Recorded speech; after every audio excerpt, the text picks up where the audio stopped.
कि यार महीना चंगा कमा लिया, पैसे चंगे कमा लए ने ते हुण उमरा करन चले जाइए। हर बंदे की कोशिश है कि मैं इस महीने दे विच ज़्यादा तो ज़्यादा कमा लवां, हालांकि यह महीना नेकियां कमाउण दा वे, ना कि लोकां कोलों बददुआवां लैण दा। उन्हां दीयां परेशानियां 'च इजाफा करन वास्ते अमलदह करने आ। मतलब फ्रूट की शक्ल च, सब्जियां की शक्ल च, या करियाना स्टोर की शक्ल च, या दे नाल अच्छे रहे हैं कि बुरे रहे हैं। कि अल्लाह ताला बख्श देगा उत्थे जावांगे ते? नहीं बख्शेगा जो तुसीं ज़्यादती करोगे।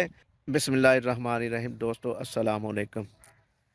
अल्लाह ताला अगे दुआ है कि तुसीं सारे दोस्त सेहत तंदुरुस्ती वाली लंबी ज़िंदगी गुजारो, और अल्लाह ताला अगे ये भी दुआ है कि अल्लाह ताला तुहाडी जिंदगियां दे विच खुशियां भर देवे, तुहानूं किसी गल की कमी ना आवे।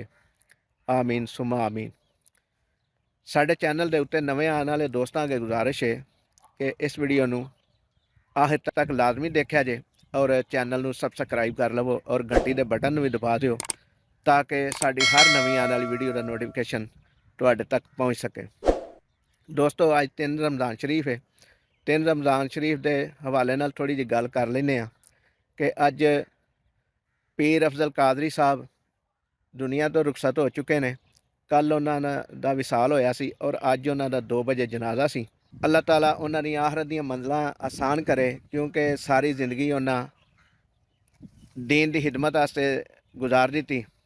पीर अफजल कादरी साहब ते अल्लाह ताला उन्होंने जन्नतुल फिरदौस च आला मकाम दे। आमीन सुमा आमीन। ते अगे चलने अगली गल करने आ। दोस्तों रमज़ान शरीफ दे विच सानू सारे दोस्तां नूं, सारे भाइयां नूं, सारे भाइयों नूं एक गल ज़हन च रखनी चाहिए है कि इस महीने दे विच शैतान नूं जकड़ दिता जाता है, और इहदे विच अल्लाह ताला ने नेकियां दा जिहड़ा एक नेकी दे बदले इंसान नूं 70 नेकियां मिलदियां ने, और अजर वधा दिता जाता है।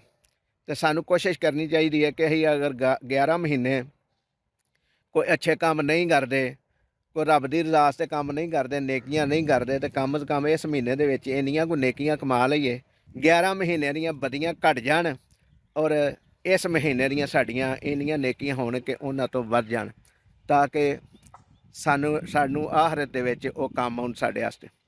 दोस्तों अजकल ज़्यादा जिहड़ा ना मसला ओह इह वे कि हर बंदा सीज़न लाने के चक्कर च, चाहे वह सब्जी का काम कर रहा है, चाहे वह फ्रूट का काम कर रहा है, चाहे वह जनरल स्टोर का काम कर रहा है।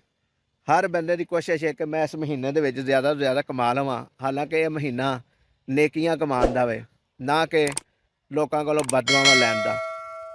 सानू सारिआं नूं ये सोचना चाहिए, सानू इह ते अमल करना चाहिए कि असीं इस महीने दे विच नेकियां कमाईए, ना कि तो ਉਹਦਾ बेहतरीन हल ਇਹ ਵੇ कि ਅਸੀਂ ਜਿਹੜੇ ਸ਼ੋਬੇ 'ਚ ਹੈ ਵਾਂ ਉਹ ਸ਼ੋਬੇ ਦੇ ਵਿੱਚ ਆਵਾਮ ਦੀ ਸਹੂਲਤ ਵਾਸਤੇ ਕੋਸ਼ਿਸ਼ ਕਰੀਏ, ਆਵਾਮ ਨੂੰ सहूलत दईए, क्योंकि साडे मुल्क दे विच गुरबत ज़्यादा है, और जो गरीब बंदा रमज़ान शरीफ दे विच सहरी अच्छी नहीं कर सकता या अफतारी अच्छी नहीं कर सकता, तो दसो अजाब किहदे ते आएगा?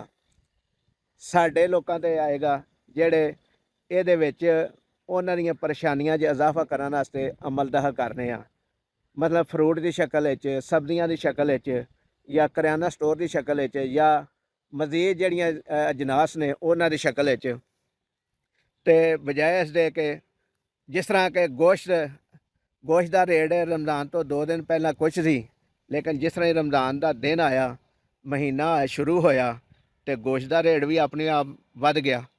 हालांकि सोचना यह चाहिए कि बंदा अगर 11 महीने कमांदा रहिंदा है, तो 12वें महीने दे विच अगर थोड़ा सस्ता कर लेगा, तो की इहदे नाल की नुकसान हो जाएगा किसी का? लेकिन नहीं, असी इस तरह नहीं सोचते। असी इस तरह नहीं सोचते जिहदी वजह तो असी हर वक्त पस्ती की तरफ जा रहे हैं। असी सोचते हैं कि सीज़न ला लीए, साडा सीज़न है। सीज़न नहीं है ये सीज़न ओहदा तो हो सकता है कि अगे जाके सानू जो क्यामत वाले दिन सानू पुछ होनी है, ਉਹਦੇ ਵਿੱਚ ਸਾਡੀਆਂ समझ लो कि बदियां बुराइयां तो वध सकदियां ने, या ਉਹਦਾ सानू समझ लो कि नुकसान तो हो सकता है, ਉਹਦੀ सज़ा तो मिल सकती है, लेकिन रिज़क साडा दुनियादारी के हिसाब नाल तो वध जांदा है, लेकिन अगे जाके साडा घटदा जे। ਇਹ ਜ਼ਿਹਨ 'ਚ ਗੱਲ ਬਹਾ ਲਵੋ, ਇਹ ਸੋਚ ਲਵੋ ਕਿ ਅੱਗੇ ਜਾ ਕੇ ਰਿਜ਼ਕ ਘਟਦਾ ਜੇ, ਇਸ ਰਿਜ਼ਕ ਨੇ ਸਾਡੇ ਵਾਸਤੇ ਅਜ਼ਾਬ ਪੈਦਾ ਕਰ ਦੇਣਾ ਜੇ, ਜਿਹੜਾ ਅਸੀਂ ਸੀਜ਼ਨ ਦੀ ਸ਼ਕਲ ਵਿੱਚ। ਉਸ ਤੋਂ ਬਾਅਦ ਫਿਰ ਅਸੀਂ ਸੋਚਦੇ ਹਾਂ ਕਿ ਯਾਰ ਮਹੀਨਾ ਚੰਗਾ ਕਮਾ ਲਿਆ, ਪੈਸੇ ਚੰਗੇ ਕਮਾ ਲਏ ਨੇ, ਤੇ ਹੁਣ ਉਮਰਾ ਕਰਨ ਚਲੇ ਜਾਈਏ। ਤੇ ਯਾਰ ਇਹ ਸੋਚੋ ਕਿ ਰੱਬ ਦੇਖਦਾ ਨਹੀਂ ਪਿਆ ਕਿ ਅਸੀਂ ਇਹ ਕਮਾਈ ਕਿਸ ਤਰੀਕੇ ਨਾਲ ਕੀਤੀ ਹੈ, ਦੇ ਨਾਲ ਅੱਛੇ ਰਹੇ ਹਾਂ ਕਿ ਬੁਰੇ ਰਹੇ ਹਾਂ। ਕੀ ਅੱਲਾਹ ਤਾਲਾ ਬਖਸ਼ ਦੇਗਾ ਉੱਥੇ ਜਾਵਾਂਗੇ? ਤੇ ਨਹੀਂ ਬਖਸ਼ੇਗਾ। ਜਦੋਂ ਤੁਸੀਂ ਜ਼ਿਆਦਤੀ ਕਰੋਗੇ, ਜਦੋਂ ਤੁਸੀਂ ਜ਼ਹੀਰਾਂ ਦੋਜ਼ੀ ਕਰੋਗੇ, ਜਿਹੜੇ ਨਬੀ ਪਾਕ ਸੱਲੱਲਾਹੁ ਅਲੈਹਿ ਵਸੱਲਮ ਨੂੰ ਪਸੰਦ ਨਹੀਂ। ਨਬੀ ਪਾਕ ਸੱਲੱਲਾਹੁ ਅਲੈਹਿ ਵਸੱਲਮ ਨੂੰ ਜ਼ਹੀਰਾ ਦੋਜ਼ ਬੰਦਾ ਪਸੰਦ ਨਹੀਂ ਹੈ। ਜ਼ਹੀਰਾਂ ਦੋਜ਼ ਨੂੰ ਗਲਤ ਕਿਹਾ ਗਿਆ। ਲੇਕਿਨ ਤੁਸੀਂ ਸੋਚਦੇ ਹੋ ਕਿ ਜ਼ਹੀਰਾ ਕਰਕੇ ਪੈਸੇ ਜ਼ਿਆਦਾ ਕਮਾ ਕੇ ਅਸੀਂ ਉਮਰਾ ਕਰ ਆਵਾਂਗੇ ਤੇ ਅਸੀਂ ਆਪਣੇ ਆਪ ਨੂੰ ਬਖਸ਼ਵਾ ਲਵਾਂਗੇ? ਮੁਮਕਿਨ ਨਹੀਂ। ਕਿਵੇਂ ਯਕੀਨ ਕਰ ਸਕਦੇ ਹੋ? ਸਾਨੂੰ ਤਾਂ ਇਹ ਨਹੀਂ ਪਤਾ ਕਿ ਅਸੀਂ ਜਿਹੜੀ ਨਮਾਜ਼ ਪੜ੍ਹੀ ਹੈ ਉਹ ਵੀ ਕਬੂਲ ਹੋਣੀ ਹੈ ਕਿ ਨਹੀਂ। ਦੋਸਤੋ, ਇਹਨਾਂ ਗੱਲਾਂ ਦੇ ਉੱਤੇ ਸੋਚਿਆ ਜੇ ਜ਼ਰੂਰ। ਅੱਜ ਲਈ ਇੰਨਾ ਹੀ। ਅਗਲੀ ਵੀਡੀਓ ਤੱਕ ਲਈ ਇਜਾਜ਼ਤ ਦਿਓ। ਅੱਲਾਹ ਤਾਲਾ ਸਾਡਾ ਤੇ ਤੁਹਾਡਾ ਹਾਮੀ ਨਾਸਰ ਹੋਵੇ। ਆਪਣੇ ਪਿਆਰਿਆਂ ਦਾ ਬਹੁਤ ਸਾਰਾ ਖਿਆਲ ਰੱਖਿਆ ਜੇ। ਜਿਉਂਦੇ ਰਹੋ, ਵਸਦੇ ਰਹੋ। ਰੱਬ ਰਾਖਾ।